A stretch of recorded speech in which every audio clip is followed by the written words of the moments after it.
कंचना यादव इस चर्चा में हमारे साथ शामिल हैं और जेडीयू की तरफ से अनुप्रिया इस चर्चा में हमारे साथ शामिल हैं और मेरे दो सहयोगी राजीव रंजन और ऋषिकेश हमारे साथ इस चर्चा में हमारे साथ बने हुए। ऋषिकेश, शुरुआत में आपसे ही करूंगा क्योंकि कल हमने देखा आप पश्चिम बंगाल में ग्राउंड जीरो से कवरेज और तस्वीरें, खबरों जो है वो दर्शकों तक पहुंचा रहे थे।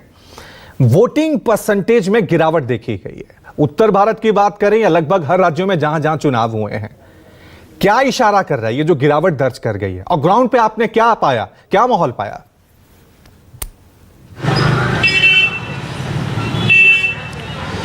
रवि, देखिए, जो राजनीतिक विश्लेषक हैं वो मानते हैं और जो इधर के भी स्थानीय लोग मान रहे हैं कि वोट परसेंटेज में गिरावट इस बात का संकेत है कि किसी भी पक्ष में हवा जैसी कोई चीज़ नहीं है, लहर जैसी कोई चीज़ नहीं है। गारंटियों पर ये चुनाव लड़ा जा रहा था, राष्ट्रीय स्तर पर यह मुद्दा बनाया जा रहा था। सीएए, एनआरसी, जिस इलाके में मैं हूँ, आदिवासियों का बड़ा इशू था, जो अलग अलग जगहों पर जो चीज़ें थी, लेकिन ये चुनाव कंप्लीट लोकल इशू पर लड़ा जा रहा है। जैसे लग रहा कोई पंचायत का चुनाव या कोई विधानसभा का चुनाव हो जिसमें सारे समीकरण काम करते हैं। पहली बात ये है, इसीलिए आप देखेंगे कि जिस जगह पर मैं था, उत्तर बंगाल का जो 3 सीट था, पहला जलपाईगुड़ी, कूच बिहार और अलीपुरद्वार, और जो बगल में बिहार में जो 4 सीटें हुई थी, इसमें एक बात बिल्कुल स्पष्ट है कि जिस चेहरे के सहारे भारतीय जनता पार्टी चुनाव लड़ रही थी और जिसके बूते कहा जा रहा था कि 400 पार, मैं कोई पार्टी के खिलाफ वाली बात नहीं बोल रहा हूँ,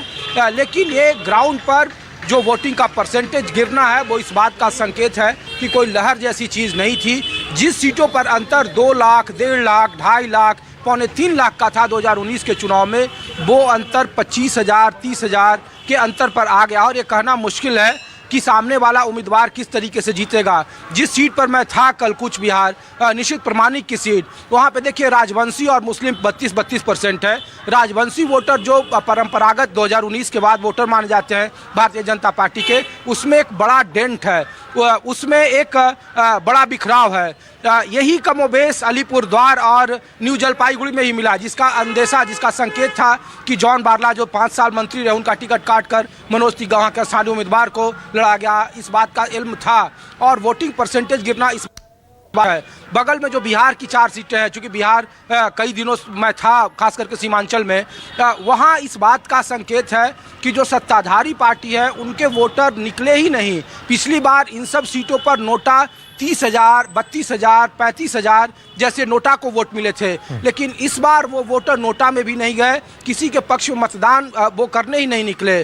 दूसरा, जो 4 सीटों पर चुनाव है और जो कोलिशन हुआ है, जो कास्ट इक्वेशन महागठबंधन की तरफ से किया गया है, वो एनडीए के मुकाबले काफ़ी कांटों भरा दिख रहा है। ये वो सीटें हैं जहां 2019 के लोकसभा चुनाव में तकरीबन 1.5 लाख, 2 लाख, 2.5 लाख, 3 लाख के अंतर से चुनाव एनडीए ने जीता था, 40 में से 39 सीटें। इस बार ये कहना मुश्किल है कि कौन सी पार्टी का अंतर कितना होगा। किसी भी सीट पर अंतर महज 25 से 30,000 का है और बिल्कुल नज़दीक मुकाबला है। कुछ साइलेंट वोटर भी दिखे जो यहाँ तृणमूल के खिलाफ बोलने से ही चक रहे थे।